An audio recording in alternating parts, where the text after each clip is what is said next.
Hey, so if you have injured your meniscus and you're one of the lucky people that don't need surgery, you might find that as you slowly tend to get better and the soreness tends to fade, that your restriction in your knee could be quite bad.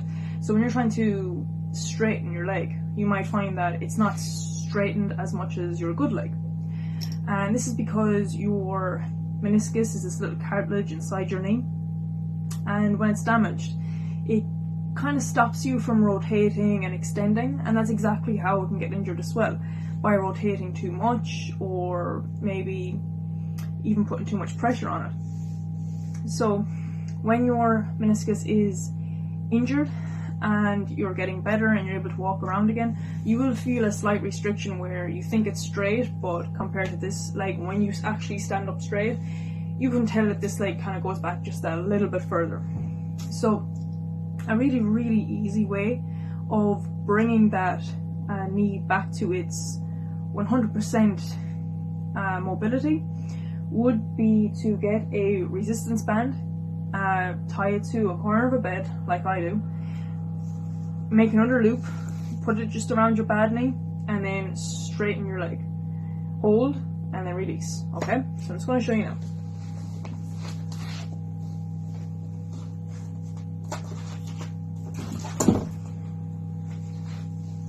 Okay, so you see it here?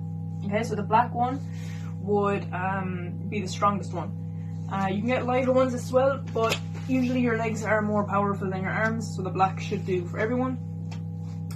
What you do now is you put it over this bad knee, right here, and then take a step back if you need a little bit more resistance.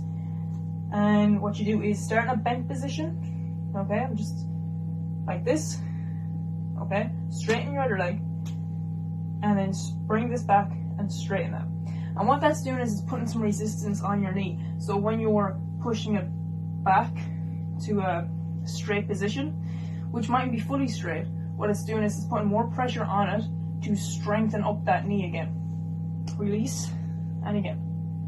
Hold, and then release. Do that maybe 10 to 15 times, and when you take the band off and you straighten it again, you will actually find straight away, I'm not even joking, straight away that the leg actually comes back straight. Now it might be a little bit sore, and it could be, you know, maybe a 2 or a 3 sore, and if it's anything more than a 2 or a 3, then I wouldn't be doing it yet. Maybe you're not ready for it. What I will say is, when we have a restriction in our meniscus, and most people will tell you to stretch out, but you can't stretch out your meniscus. It's literally, it's inside your knee, you can't stretch it out. Stretching is always good, and maybe you could do that just to keep on top of things, but in terms of trying to actually get that extension back again, it's not going to do any good. So get yourself a resistance band, tie it around here, and then fully straighten it, or as much as you can, and then release. Do it 10 to 15 times, and you should see a big difference as soon as you take it off that restriction. When you take off that restriction, you'll find you're actually able to bring it back again, because this time there is no restriction, so you're able to bring it back to its normal state. And I guess it is sore, and then the next day it might kind of go back to normal, but eventually you will get it.